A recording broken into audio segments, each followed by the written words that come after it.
അങ്ങനെ 70ാമത് നെഹ്റു ട്രോഫി വള്ളംകളിയുടെ ആവേശത്തിലാണ് ആലപ്പുഴ മുഴുവൻ. ഇത്തവണ 19 ചുണ്ടൻ വള്ളങ്ങളടക്കം 75 വള്ളങ്ങളാണ് മത്സരത്തിനായി നീറ്റിലിറങ്ങുന്നത്. ശരിക്കും നെഹ്റു ട്രോഫി അല്ലെങ്കിൽ വള്ളംകളികളുടെ ആവേശം പൂർണ്ണതയിലെത്തണമെങ്കിൽ നമുക്ക് ഒരു കമന്ററി എന്ന് പറയുന്ന ആ ഒരു കാര്യത്തിലേക്കൊക്കെ വേണം എത്താൻ.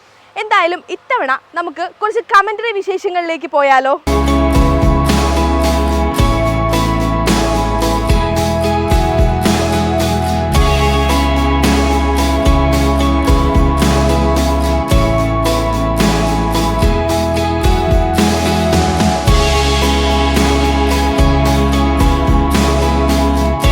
കരിമ്പനയുടെ കരിന്തുഴയുടെ കരിഞ്ചിറകേറി ചിറകുവെച്ച കരിനാഗങ്ങളെ പോലെ വള്ളങ്ങളിതാ പറക്കുകയാണ്.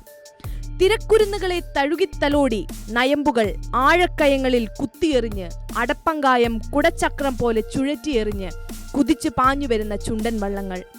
ഈ കാഴ്ച, ഈ വിസ്മയിപ്പിക്കുന്ന കാഴ്ച ആരെയാണ് ആവേശഭരിതരാക്കാത്തത്? നെഹ്റു ട്രോഫി വള്ളംകളി മുന്നിലെത്തി നിൽക്കുമ്പോൾ 1970 മുതൽ വള്ളംകളിയുടെ ആവേശം ശബ്ദത്തിലൂടെ നമ്മളിലേക്ക് എത്തിച്ച ഒരാളുണ്ട്. ചമ്പക്കുളത്തുകാരൻ വി ഗ്രിഗറി. ആലപ്പുഴക്കാരുടെ ഭാഷയിൽ പറഞ്ഞാൽ അവരുടെ സ്വന്തം ഗ്രിഗറി സാർ. ഇന്ന് ഗ്രിഗറി സാർ നമുക്കൊപ്പമില്ല, എങ്കിലും മറക്കാൻ കഴിയില്ല വള്ളംകളിയുടെ ആവേശം നമുക്ക് പകർന്നു തന്ന ആ കമന്റേറ്ററെ. ഇപ്പം നെഹ്റു ട്രോഫി വള്ളംകളി നടക്കാനിരിക്കുകയാണ്, അതിൻ്റെ ഏറ്റവും അടുത്തെത്തി നിൽക്കുകയാണ്. അപ്പോൾ ഈ വള്ളംകളികളിലെ തന്നെ ഏറ്റവും ആകർഷണമായിട്ടുള്ള ഒരു കാര്യമാണ് ഈ കമൻട്രി എന്ന് പറയുന്നത്. ഇവിടെ ഏറ്റവും കൂടുതൽ കമൻട്രികൾ ചെയ്തുകൊണ്ടിരുന്ന ഒരാളുടെ ഭാര്യയാണ് ചേച്ചി. അപ്പം ചേച്ചിയുടെ വള്ളംകളികളെ കുറിച്ചുള്ള ഓർമ്മകൾ ചേച്ചി ഒന്ന് പങ്കുവയ്ക്കാമോ? ഞാൻ ഈ തത്തമ്പള്ളി തന്നെ ജനിച്ചു വളർന്ന ഒരാളാണ്. അപ്പം ഞങ്ങളെ സംബന്ധിച്ചിടത്തോളം എനിക്ക് തോന്നുന്നു എനിക്കൊരു 6 വയസ്സുള്ളപ്പം മുതൽ ഞാൻ ഈ വള്ളംകളി കാണാനായിട്ട് വന്നുകൊണ്ടിരുന്ന ആളാണ്. അങ്ങനെയാണ് ചമ്പക്കുളത്തുകാരൻ ഗ്രിഗറി മാഷിനെ ഞാൻ കല്യാണം കഴിക്കുന്നത്. കല്യാണം കഴിച്ചു കഴിഞ്ഞപ്പോൾ പിന്നെ പുള്ളിയുടെ കൂടെ കൂടിക്കഴിഞ്ഞപ്പോൾ ആ ആവേശത്തിലായിരുന്നു.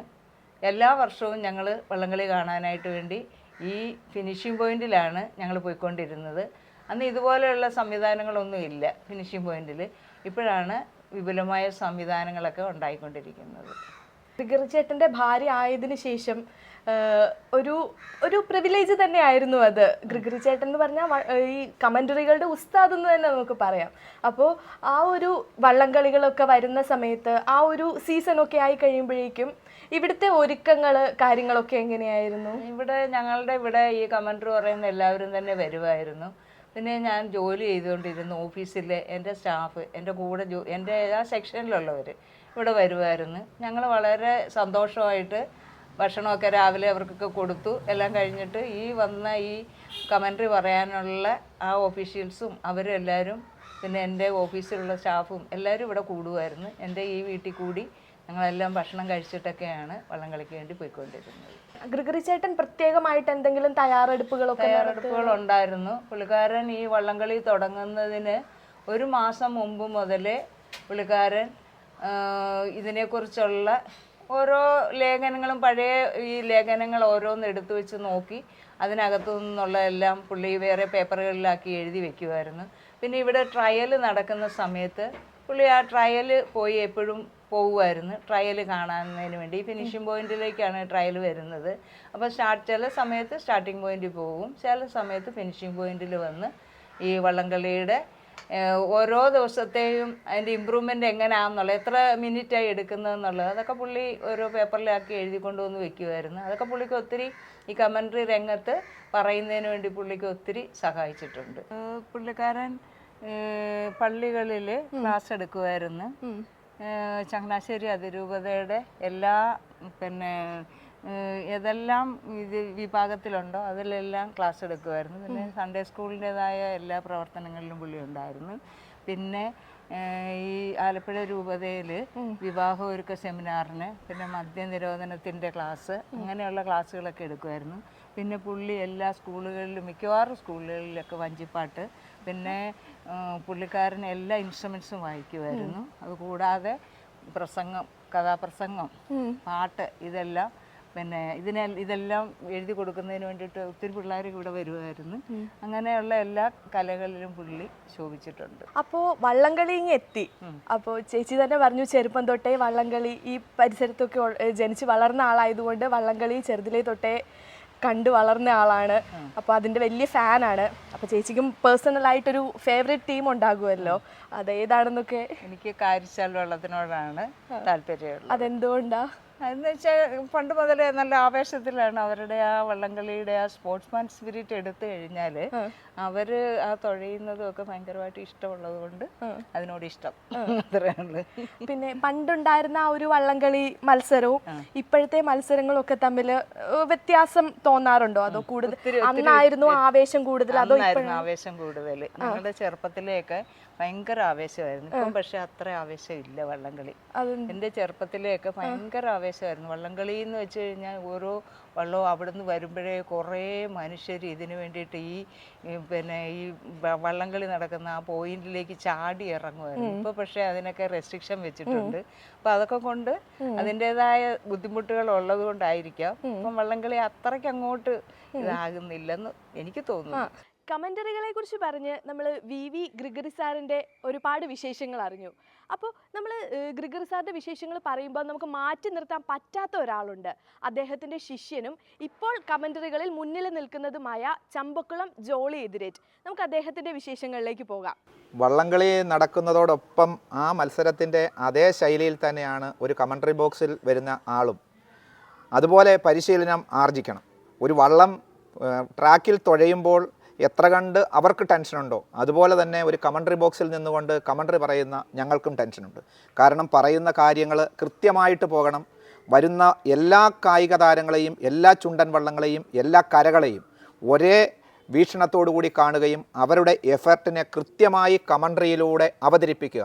അവരുടെ ആ കഴിവുകൾ എല്ലാം തന്നെ ആരുടെയും ഒരു കുറവും വരുത്താതെ ആരുടെയും ഒരു കാര്യവും വിട്ടുപോകാതെ അവതരിപ്പിക്കുക എന്നുള്ളത് വളരെ പ്രയാസം നിറഞ്ഞ കാര്യമാണ്.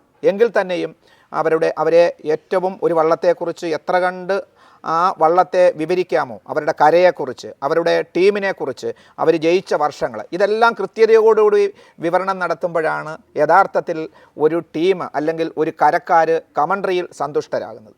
25 വർഷമായി കമന്ററി രംഗത്തെന്ന് പറഞ്ഞു. അതിലും 21 വർഷം വള്ളംകളി ഫീൽഡിൽ തന്നെയുണ്ട്. അതെ അതെ അതെ. ഗ്രിഗറി സാറിൻ്റെ ശിഷ്യനായിട്ട് വന്നു. സാറിനോടൊപ്പമുള്ള അനുഭവങ്ങൾ?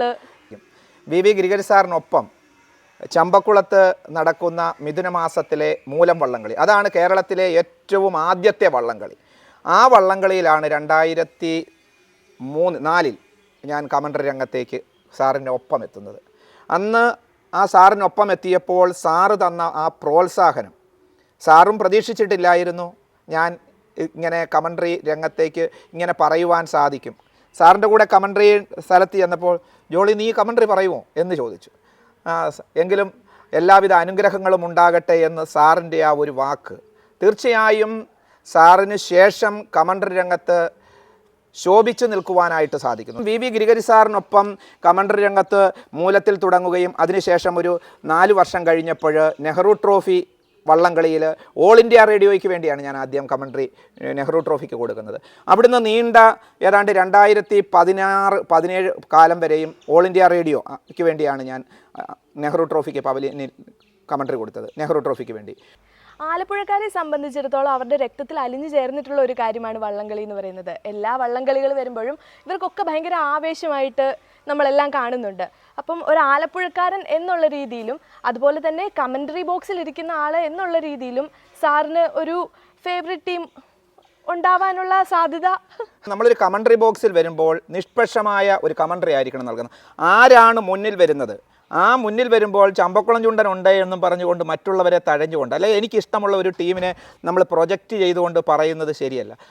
നമ്മളെ സംബന്ധിച്ചിടത്തോളം കമന്ററി ബോക്സിൽ നിൽക്കുമ്പോൾ വള്ളംകളിയുടെ ചരിത്രത്തിൽ ഏതൊക്കെ ടീമുകൾ ജയിച്ചിട്ടുണ്ട്, ഏതൊക്കെ വള്ളങ്ങൾ ജയിച്ചിട്ടുണ്ട്, അതാണ് നമ്മൾ അവിടെ പ്രസൻറ്റ് ചെയ്യേണ്ടത്. വള്ളംകളിയെക്കുറിച്ച് പറയുമ്പോൾ വളരെയധികം ആവേശത്തോടെയാണ് സംസാരിക്കുന്നത്. അതുപോലെ തന്നെ സാറിന് അതിൽ ഭയങ്കര അറിവും ഉണ്ട്. അപ്പോൾ എന്തായാലും കൈരളിയുടെ പ്രേക്ഷകർക്ക് വേണ്ടിയിട്ട് സാർ ഒരു കമന്ററി ഞങ്ങൾക്ക് വേണ്ടി ചെയ്യുമോ? ആലപ്പുഴ പുന്നമടക്കായലിൽ നടക്കുന്ന 70ാമത് നെഹ്റു ട്രോഫി ജലോത്സവത്തിന്റെ എല്ലാ ഒരുക്കങ്ങളും പൂർത്തിയായി. അങ്ങകലെ സ്റ്റാർട്ടിംഗ് പോയിന്റിൽ ഞങ്ങൾ ഫിനിഷിംഗ് പോയിന്റിൽ നിന്നുകൊണ്ട് വിവരണം ആരംഭിക്കുമ്പോൾ അങ്ങകലെ സ്റ്റാർട്ടിംഗ് പോയിന്റിൽ സ്റ്റിൽ സ്റ്റാർട്ടിംഗ് സംവിധാനം എല്ലാം തയ്യാറെടുത്തു കഴിഞ്ഞിരിക്കുന്നു. 4 ചുണ്ടൻ വള്ളങ്ങൾ കൃത്യതയോടുകൂടി സ്റ്റിൽ സ്റ്റാർട്ടിംഗ് സംവിധാനത്തിന് വേണ്ടി എത്തിക്കഴിഞ്ഞിരിക്കുന്നു. സ്റ്റാർട്ടർ അവരെ വിളിക്കുന്നു. എല്ലാ ഒരുക്കങ്ങളും പൂർത്തിയായി. ഇനി സ്റ്റാർട്ടറുടെ ഒറ്റ ഒരു വിസിലും അവരുടെ ആ ലിവറിലെ ഒരു നിയന്ത്രണവും മതി. 70ാമത് നെഹ്റു ട്രോഫി ആർക്ക് എന്നറിയുന്ന അന്തിമമായ കലാശക്കൊട്ട് മത്സരത്തിന്റെ ആ ഫൈനൽ തുടങ്ങുവാൻ കാണികളെമ്പാടും ഈ പുന്നമടക്കായലിന്റെ ഇരു കരകളിലും തടിച്ചുകൂടി നിൽക്കുകയാണ്. ഇതാ ഞാൻ പറഞ്ഞുകൊണ്ടിരിക്കുമ്പോൾ അങ്ങകലെ സ്റ്റാർട്ടിംഗ് പോയിന്റിൽ നിന്ന് 4 ജലരാജാക്കന്മാര് തുടങ്ങിക്കഴിഞ്ഞു. സ്റ്റാർട്ടറുടെ വിസില് അവരുടെ സിഗ്നൽ ലഭിച്ചു. വള്ളങ്ങൾ തുഴയുവാൻ തുടങ്ങിക്കഴിഞ്ഞിരിക്കുന്നു. ആർപ്പുവിളിയുടെ താളലഹരിയിൽ 4 ജലരാജാക്കന്മാര്, പേരും പെരുമയും ആർജിച്ച 4 ജലരാജാക്കന്മാര്, കരുത്തരായ 4 ടീമുകള് 1, 2, 3, 4 ട്രാക്കിലൂടെ കുതിച്ചു പായുകയാണ്.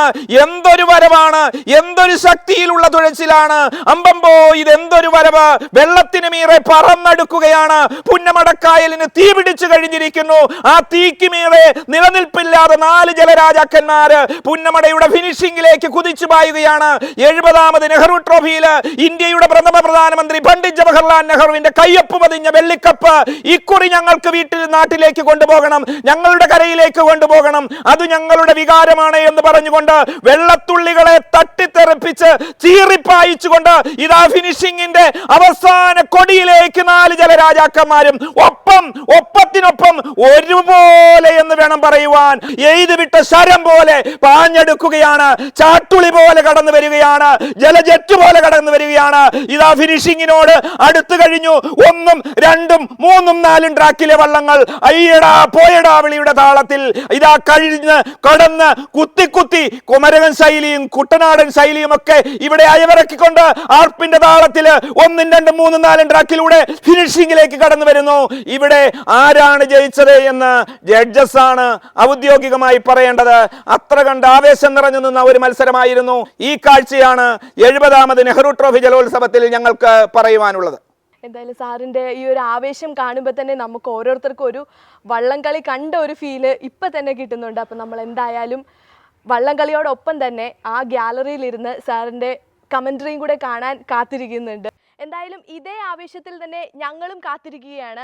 ആരായിരിക്കും ആ വെള്ളിക്കപ്പിൽ മുത്തമിടുന്ന വള്ളം, അല്ലെങ്കിൽ ഏത് ക്ലബ്ബാണ് ജയിക്കുക എന്നറിയാൻ നമ്മൾ ഓരോരുത്തരും കൈരളിയുടെ പ്രേക്ഷകരും കാത്തിരിക്കുകയാണ്. ആലപ്പുഴയിൽ നിന്നും ക്യാമറാമാൻ രതീഷ് രാജിനൊപ്പം അലിഡ മരിയ ജിൽസൺ, കൈരളി ന്യൂസ്.